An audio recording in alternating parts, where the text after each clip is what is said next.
What's going on, guys? Andrew here from Foresight Sports Canada. We have Tristan Mullally joining us now. We are currently still at the 2025 Golf Canada Media Day at Weston. So Tristan jumped in, gonna have a quick chat, talk about what's going on this year, what's going on at the Media Day, and probably touch on some personal stuff as well. So Tristan, appreciate you taking the time again. Always fun. To start, maybe let's talk about your year. How's the summer season going? What have you been up to? What events have you been sort of going to? Yeah, I just come back from the NexGen Ontario, and then previously that I was in kind of the Vancouver area for the NexGen Western. It's starting to be a very busy, competitive year now domestically. I think we've been at some events and some training kind of across North America, but now domestically, lots of different things going on. Juniors are starting to show up with all the work that they've done over the course of the winter. It's been fun to watch. Our natural spot to be is on the golf course, so that's where it's starting to be a lot now. Yeah, I love it. And with these NexGen events, obviously NexGen finding sort of the next players for the NexGen program of Golf Canada. Going into them, are you guys doing much of like a combine drill?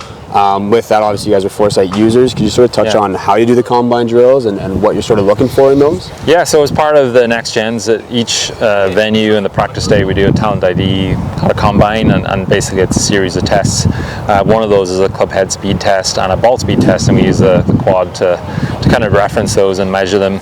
It's a fun test, actually. We don't have a target in mind, so we're having them hit 2 normal shots and then 3 at full speed, and just kind of checking off what their potential is. It's a good conversational piece because it allows us to see, are they fast, number one, and then when they get a little bit faster, do they still have the control? Yeah. It often talks to, I can see the difference in people who've been speed training and who haven't, and people who know how to recruit speed and don't. So it's a fun one to try even at home, just to see, can you ramp it up, and we use the quad to reference that for the data.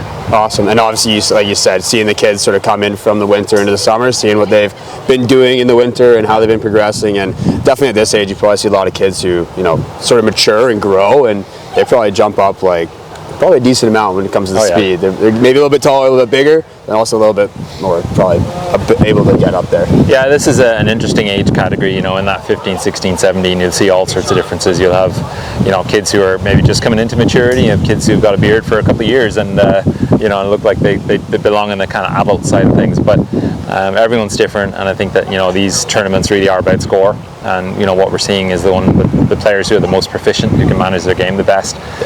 They're the ones who, prevail at the end. And we've had some young winners of the events we've had already this year. So. Yeah, awesome.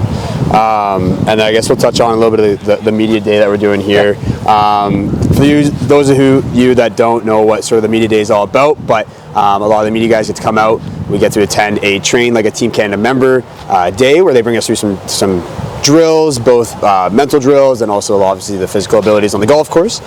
So Tristan, maybe could you touch on the drill that you're sort of housing today and that you're owning, and then what that drill sort of is?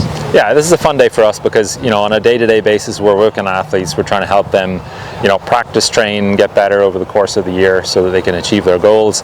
And I think sometimes the work that goes behind closed doors isn't seen, so this is a fun one for us because we get to show them some of the type of things that we do. So I've got a wedge station set up today and really dialing in on the launch conditions that they're going to have. Top professionals tend to be very consistent with the launch of the golf ball and the spin numbers, and in that way they get control over what the end result is. So helping players to understand, launching it depending on the type of shot, somewhere around 30 degrees can be above or below, and with the spin number that matches that, so they can control the ball in different conditions.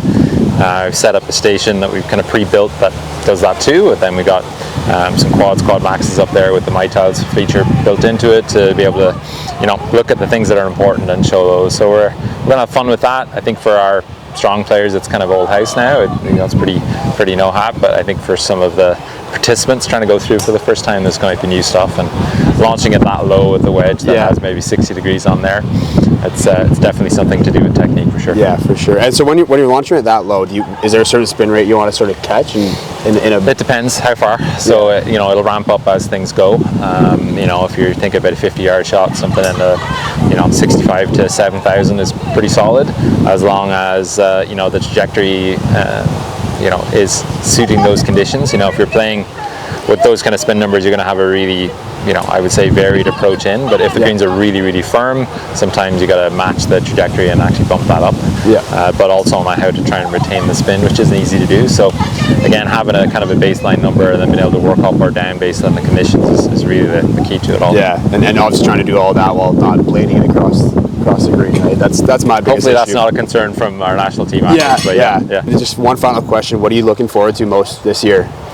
Look, I've watched a lot of players put in a lot of work and helped a bunch of players to try and create their plan, working with their coaches and working with athletes individually. So it's fun to see that come to fruition. In golf, there's only one winner in a tournament, which, when you have a field of 100 plus, it's not always easy. But to see players, finally get to put that work on the golf course and see that happen is great. And we're having a lot of successful junior results right now, but we want to be able to see that push on. So 100%, it's going to be a fun year. Awesome. Well, I appreciate it. There you go, guys. Coach T back again. Appreciate you taking the time. Go ahead, get warm, and enjoy the day. Appreciate it, man. Thanks. Yeah.